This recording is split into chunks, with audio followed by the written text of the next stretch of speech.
Hey guys, so we got the Pascal in. It's going to be replacing my Maxwell. So I thought, we have the channel, I have the Pascal and the Maxwell. Why don't we clash the Titans together and see who wins? So there's the same power requirements as the Maxwell. So a 6 and an 8 pin, roughly 250 watts. The biggest difference that I saw aesthetically between the Pascal and the Maxwell was the cooler on the Pascal is like super sexy smooth black, and as you can see now, the Maxwell has a sort of grittiness to it, which it looked good at the time, but looking at them side by side, the Pascal's just gorgeous. The FE coolers on the Pascals are crazy. One thing we are going to look at throughout this testing is at the end is we're going to look at the price to performance comparison between the two. The Pascal super expensive, cost me just under 2,000 Australian to get it in, whereas the Maxwell cost me 1,500. So one thing I do want to look at, like we did in the Octane video, is see if the price to performance lines up with the Maxwell, which mind you it did, and I'll put a link up if you want to watch the Octane video. Also my cores versus clock video, where we looked at cores versus clock, a 24 core machine versus a 4 gigahertz clocked CPU, and I'll pop that up there as well now.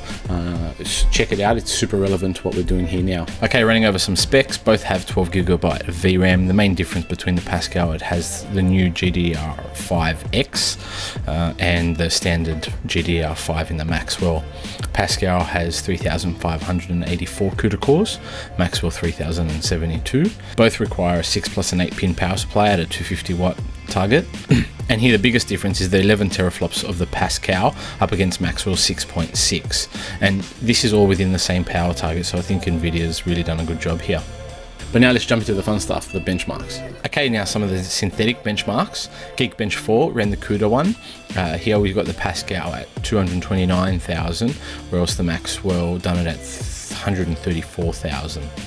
In OpenCL, here we saw the Pascal do it at 193,000 and the Maxwell do it at roughly 131. Moving down to Luxmark 2.1, the Salacine, Pascal at 6,745, and then the Maxwell at 3,679. Moving forward to the Lux Borcine, in Luxmark 3, we got a 21,900 for the Pascal and a 16,700 for the Maxwell. Cinebench ran the OpenCL test, and that got us a 126.35 on the Pascal and 117.21 on the Maxwell. CompuBench, it's a video composition benchmark. The Pascal achieving a 171 and the Maxwell achieving a 131. Here we just ran a OpenCL test, testmark X64, 1080p at 4 MSA, and we had the Maxwell do it at 21,000 and the Pascal here at 36,000. Okay, so now to encoding benchmarks. Davinci Resolve grade export effects on a 2-minute red 4K file, exporting it out to H.264 at 1080p. The Pascal done it at 24 seconds and the Maxwell done it at 29 seconds. Premiere Pro, very similar sort of thing, but this was a 2-minute in ProRes and we exported it to H.264 at 1080p. The Maxwell done it at 3 minutes and 45 seconds and the Pascal at 3 minutes and 42 seconds.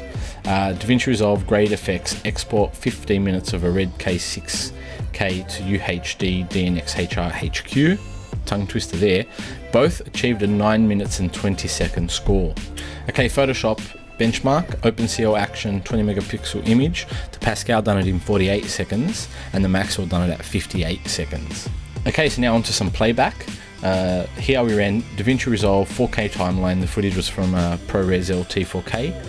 Both were able to achieve the 25 frames per second needed for smooth playback.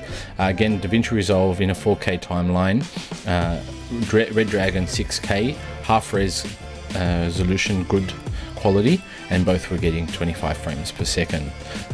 Again, Davinci 4K timeline, red 6K footage, half resolution at premium quality, and we got a 16 frames per second by both.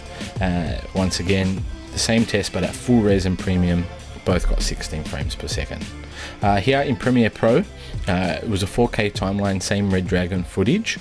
To get a smooth playback here, the quality settings are next to the scores. So basically the Pascal was at half quality for me to feel that it was smooth enough, whereas here with the Maxwell it was at quarter it could do it at half, but it just wasn't as fluid as the Pascal, so unfortunately it lost out there. But that's the quality that it took to achieve a full frame rate. Okay, so the Candlelight benchmark in Davinci Resolve, we achieved in both cards 25 frames up to 20 blur nodes. Maxwell dropped at 40 blur nodes down to 19 frames, and the Pascal held out to 25 frames. 60 blur nodes, we saw the Pascal do it at 22 frames per second, whilst the Maxwell was at 14 frames per second. So one of the most demanding ones in Resolve. 2 noise reduction nodes both got 25 frames per second, and in 4 TNR nodes the Pascal still held out at 25 frames per second, whilst the Maxwell was at 17 frames. Then on to 6 TNR nodes, and we had 18 frames from the Pascal and 12 frames from the Maxwell. Okay, so here in this test, what we wanted to see was, are we CPU limited in exporting with certain cards? So basically, if you're running, 4 to 6 cores, I think this would be relatively relevant to you.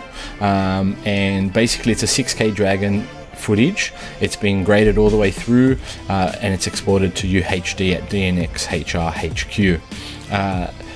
Underneath is the price of all the 4 cards, and here we saw the Pascal do it at 29 minutes 35 seconds, the Maxwell at 29 minutes and 50 seconds, the 1070 at 31 minutes and 40 seconds, and the 1080 at 30 minutes and 10 seconds. Okay, so the whole purpose of this test was, I feel there might be a lot of people out there with maybe a 4 or 6 core machine, and they feel that it's running, at optimum performance, and they feel a GPU might boost that, but here it's showing that it actually doesn't, and it's probably best that you invest the money from, let's say, a Pascal Titan X and put that into upgrading your system, and with a 1070 even would greatly benefit you in that money save. So that extra $1,250 roughly that you're going to save, you're better off putting that into your system. Okay, the Pascal is definitely the most powerful card at the moment. We sort of knew that given the price. Price to performance, they're in line. If I'm a tech head, so I definitely always want the most powerful card at that present stage. But if you have a Maxwell, it's still super powerful and it still does the job. So maybe it's not a logical upgrade for everyone, but it is for me, and hopefully this video will help you make that decision. If you like what you saw, comment, like, dislike even, I'm good with that. But until next time, see ya.